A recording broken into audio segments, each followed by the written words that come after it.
dais, chairing the session, for your time and for staying with us entire event this morning. We really appreciate it.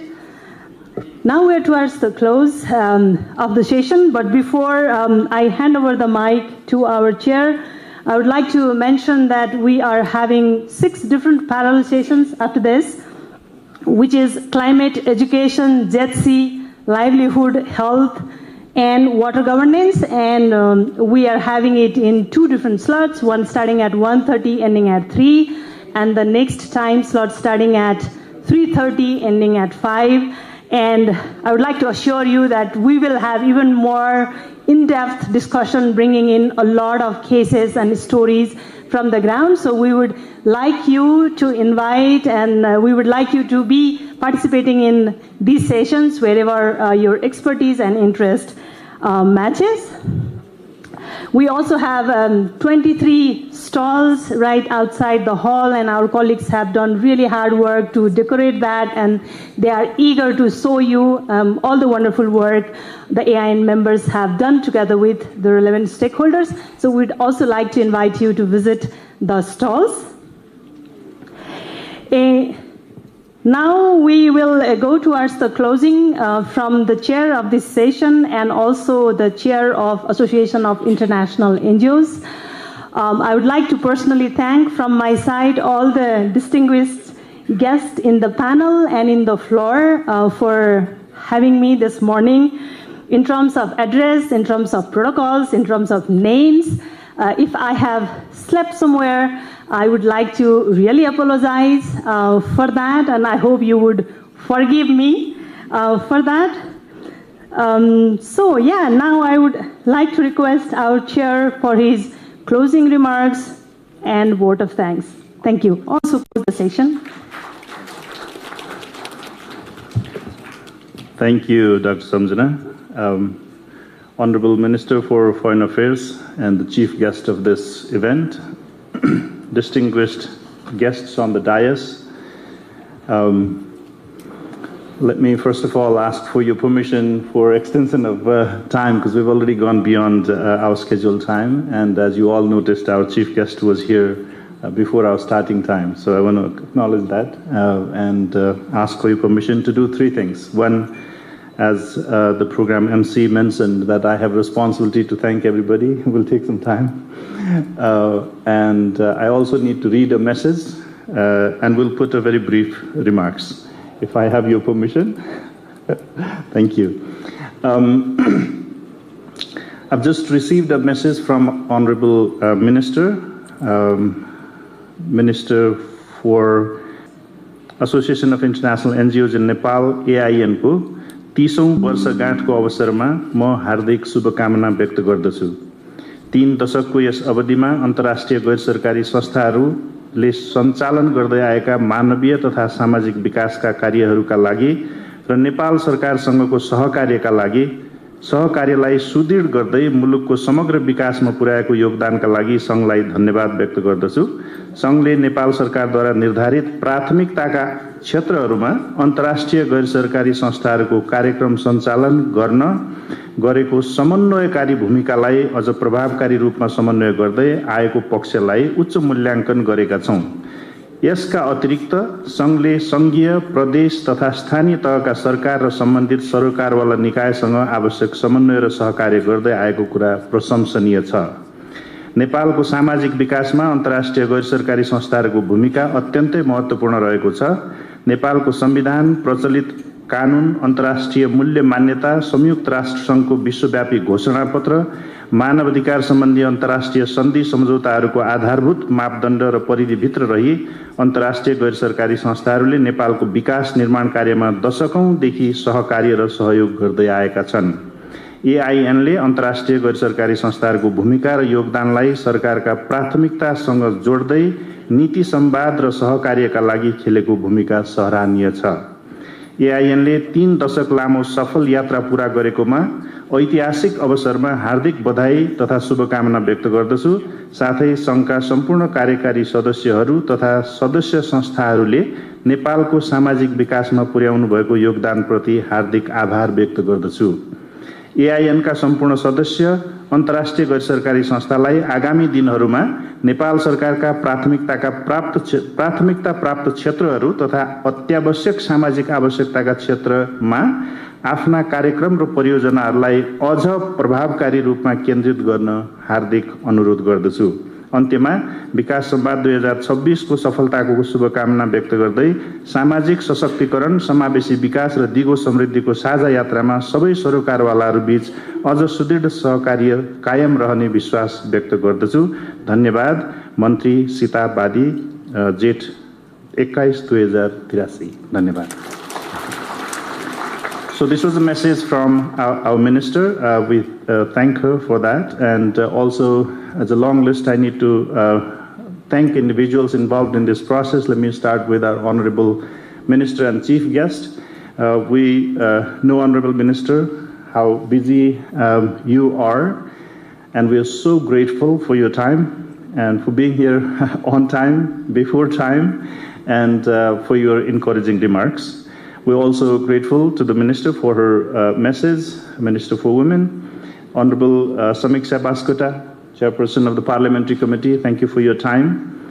Honorable Tobhadur Magar, NHRC Chair, thank you, sir, for your time. I know you were busy with another event also, so we appreciate your presence. Honorable Resu Dungana, National Planning Commission member, thank you for your remarks and for your presence here. And thank you, our UNRCO representative, for gracing us with your presence and remarks, and also Deputy Head of EU, Head of Cooperation, European Union, thank you so much, and Chairperson of NGO Federation, thank you so much for your remarks and for your valuable presence. I know there are valuable guests in front of us. I sometimes find it very difficult to manage this kind of seating when we're facing each other. I see from the protocol wise, many of you could have been here. From the contribution point of view, many of you would be speaking here instead of me saying these things. But I really appreciate all of you for your presence. Our respected secretary from Ministry of Women, and thank you, madam, for your presence. I know she was also occupied with another event, but she cut the event short and has attended our event here. And joint secretaries from different ministries, our member secretary of Social Welfare Council, thank you, sir, for your presence. We're really honored to have you here. Representative from the European Union, the embassies, we have representation from the British Embassy, Australian Embassy, Norwegian Embassy, the Royal Norwegian Embassy, UNRCO, IFRC, I see my friend David there, the World Bank, JICA Nepal office, COICA Nepal office, the private sector, FNCCI, CNI, Chamber of Commerce, universities, academia, researchers. I know I'm not going to be able to read all the names, and I'm going to miss some. Please my apologies for if I miss somebody there, and we appreciate all of your presence. We also thank the NGO Federation and local organization, their representatives, for their strong partnership, collaboration, and their presence here. Former chairs of AIN, thank you. Thank you, friends, for your vision, your dedication, and your hard work that has brought this network up to here. So we appreciate your presence today here. And also some of those who could not make it to the event today, and we also recognize their contributions. Plenary key speaker, Ramesh sir, thank you so much for your valuable insights. And also for this event today, you know that there's so much work going behind. I want to acknowledge everyone who's contributed to put this together, and special mention to Kem sir for your dedication in putting together the communications materials, the video, and the entire team. There's not only one individual, but there's a teamwork. Our secretariat team, our communication working group, team members for your hard work. Our steering committee member, Rakesh Karna, and the team who work entirely for collecting the report and putting that together for us to be able to present it today. All the presenters, Dr. Samjana and the team for organizing parallel sessions. There's going to be more fun in the afternoon, by the way. This is just a heads up. If you can stay, we'll have more dialogue. this is not the end, because we're doing just one-way communication here. The dialogue is in the afternoon, so this is the plenary only ending right now.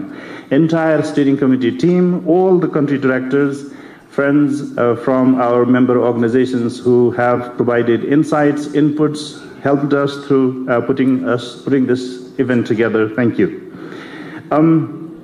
So my quick remarks, I do not need to reiterate anything, but as I close, as I was hearing many speakers today from our senior government official, secretary, our honorable minister, our development partners, and all the people, it just reminded me of the event. Remember a few months ago we had one kind of like tripartite event in this hall with the minister, the then minister from Women, Children and Senior Citizens, Social Welfare Council officials, and all of us together. And we thought that we're all going to work together, and we signed a 5-point commitment. How we're going to be creating good governance, transparency, accountability, and to contribute towards the betterment of this country. And I feel like the sum of what all these speakers today have spoken strengthens that 5-point commitment provided at the time. Don't you think so? Yep. So thank you so much. So it just spoke about how can we create a better working environment for the organizations who want to contribute towards the development of this country. So thank you so much. I think the plenary has highlighted several important messages. If I mention just a few, first of all, partnership remains a cornerstone of development and its effectiveness. Whatever data we presented earlier, the impact report, it did not happen because one single person or one single organization did something. It's a result of our collaboration together, the government, the civil society organizations, and all the stakeholders together. And strong collaboration between the government of Nepal, development partners, NGOs, INGOs, the private sector, and communities is essential to achieving national priorities. That's one. And the second point, the development landscape is changing rapidly. We all know that. New challenges require us to be adaptive, innovative, and forward-looking. So this is for all of us together. Not only for the government to do something or not only for our sector to do something. For collective, we need to be innovative, we need to be forward-looking. We must continuously learn, evolve, and seek new ways to maximize our collective impact.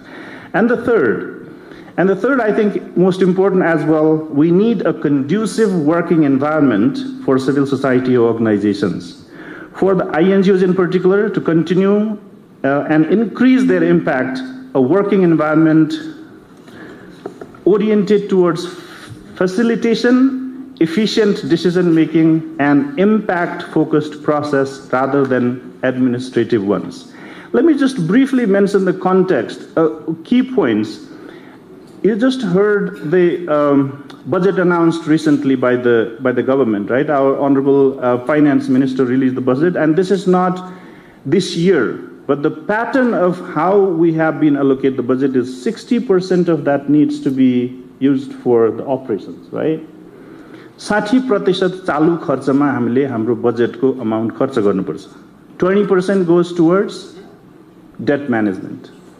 ऋण व्यवस्थापन गर्नको लागि ऋणको ब्याज तिर्ने कामहरुमा 20% जान्छ. And 20% is used for development work. 20% मात्रै हामीले खर्च गर्न सक्छौं विकासमा. तीव्र गतिमा फास्ट पेसमा डेभलपमेन्ट अगाडि लैजाने कसरी भन्ने एउटा बिग क्वेशन हाम्रो अगाडि छ. Few years back when we were doing, I know many of our distinguished guests here were involved in doing the economic analysis of how can we achieve our SDGs. The situation was that if we needed to achieve the targeted SDGs by 2030, we needed to double our budget, right? So where do we get this resource? I think what this sector does is, even if it is not too big a pie, this sector contributes bringing in the resource that does not add liability to the country financially. So how can we not only protect, but also create an environment whereby we can bring more resources and we can prioritize investing those in the priority sectors of the government is a very crucial thing for all of us to continue to think about.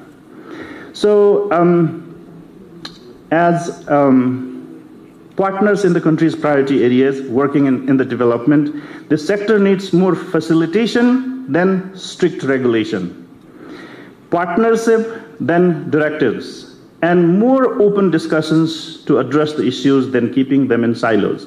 I am so thankful that respected Secretary mentioned earlier, and also the other speakers, Honorable Member of Parliament, also to welcome and invite conversations about what is happening in terms of transition right now.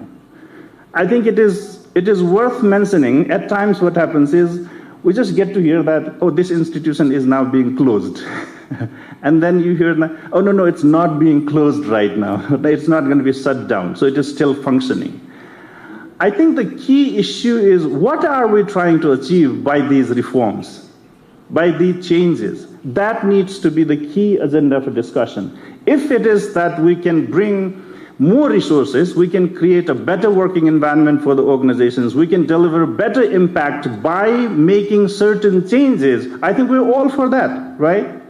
We've never said like this institution needs to remain with the same name, same entity, same place, same individual. That's not our advocacy.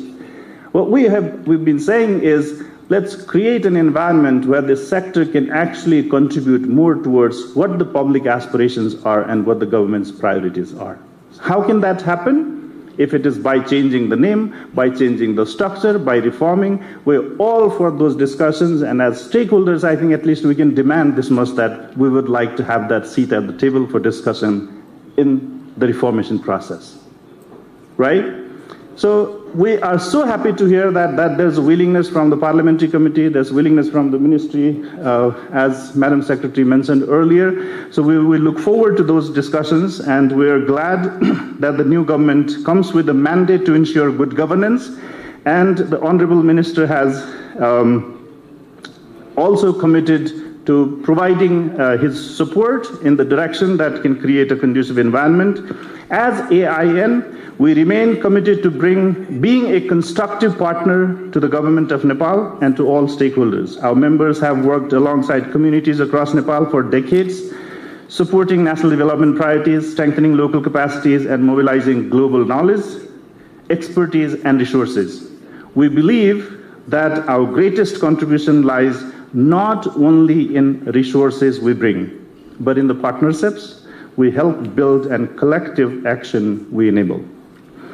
Let us carry forward the spirit of partnership today as we close this session. Openness and shared responsibility that has characterized this morning's dialogue, this session. Together we can contribute to more prosperous, inclusive, and resilient and equitable Nepal, that we know for sure. Through today's dialogue, we aimed three things. I'll just disclose that now. We wanted to showcase some of our work, what we have been doing as organizations. Just to remind you, this is the 30th year anniversary of AIN as the network. Our member organizations have been working in this country for much longer than that too. So some of the organizations have completed their 80 years, 8 decades of their work in the country. But this network has been functioning for 30 years. So we aimed three things through this. We wanted to showcase some of the work that we have been doing. We wanted to build